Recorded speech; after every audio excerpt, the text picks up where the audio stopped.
Ganito po yung itsura ni Rhonda simula po nang ma-rescue namin siya o ma-adapt. Ganyan po siya karumi. Ganyan po yung kanyang kalagayan. After po namin siya ma-adapt ng araw na yan, nung gabi na yan, nilinis po siya ni Papa Fernan. Pinunasan po yung kanyang katawan.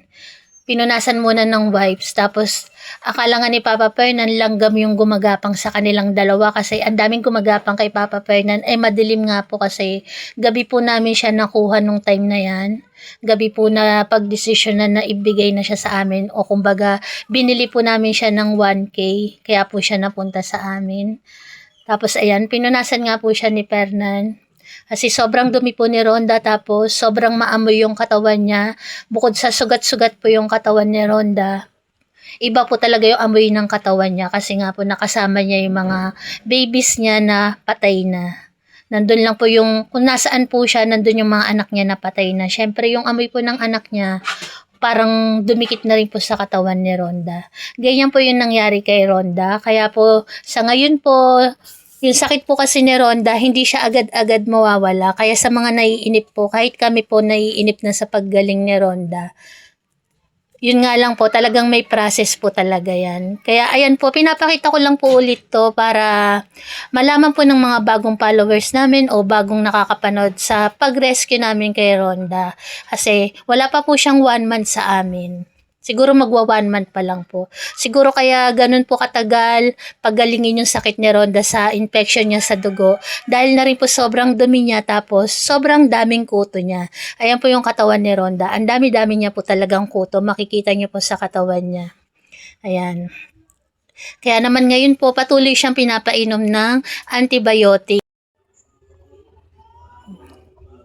Ito po, Doxy. Ipapainom natin kay Rhonda. Ito ngayon yung kanyang iinumin na antibiotic, Doxy. Ipainom na po natin kay Rhonda yung gamot niya.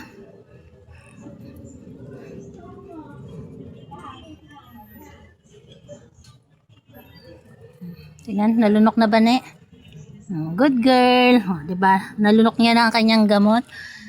Ayan po. Sa lahat po nung naiinip, kahit kami po naiinip na rin, gusto na rin namin makapasok si Rhonda sa loob ng aming bahay. Pero sabi ko nga po, intay-intay lang po tayo kasi mas maganda po talaga yung nagiging safe po tayo. Kumbaga, hindi natin minamadali. Kasi ganun po talaga. Minsan po kapag ang mga fur babies natin malala yung naging sakit, minsan po talaga umaabot ng 1 buwan yung gamutan ng antibiotic. Si Rhonda po, sa mga hindi po nakapanood ng mga nakaraan kong vlog, si Rhonda po nakapagpahinga naman po siya sa pag-inom ng antibiotic. Siguro nung 3rd time na punta nila ni Papa Fernan sa vet, sinabi po ng vet na okay na yung result niya sa CBC, kaya nga po expected namin okay na siya, mababaksin na siya ng anti-rabies sa susunod na balik nila. Nakapagpahinga na po siya sa pag-inom ng antibiotic, siguro po mga 1 week o 6 days, napahinga po siya sa pag-inom ng antibiotic.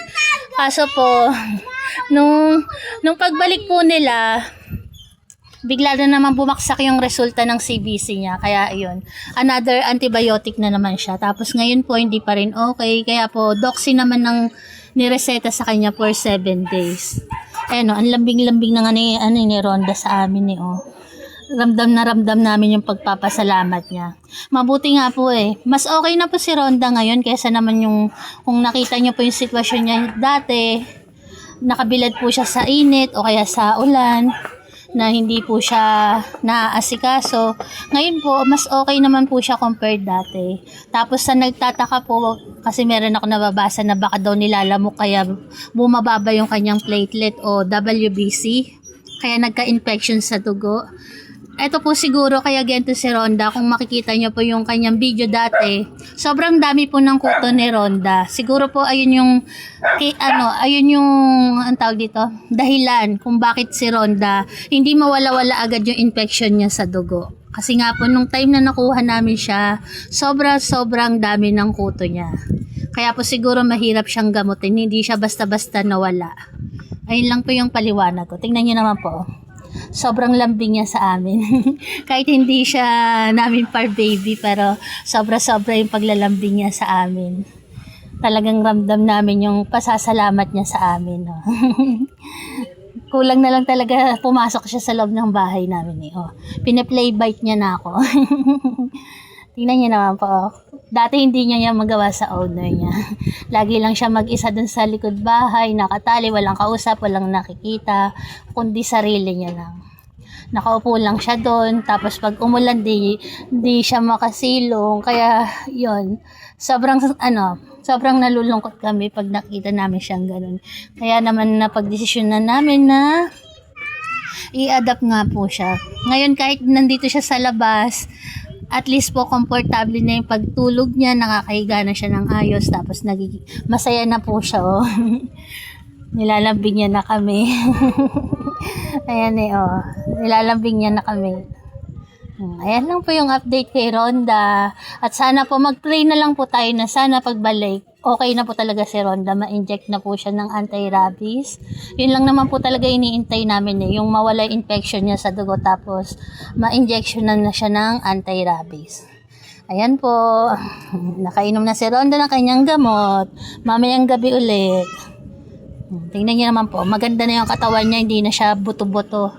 Nung unang kuha namin sa kanya, payat na payat po siya. Kitang-kita yung ribs niya, tapos yung buto niya dyan sa ibabaw ng likod niya. Ayan po, God bless po sa atin. Salamat po ulit. God bless. Good girl yan eh. Oh. Napapaingon ko yan ng gamot ng maayos. Thank you, Rhonda.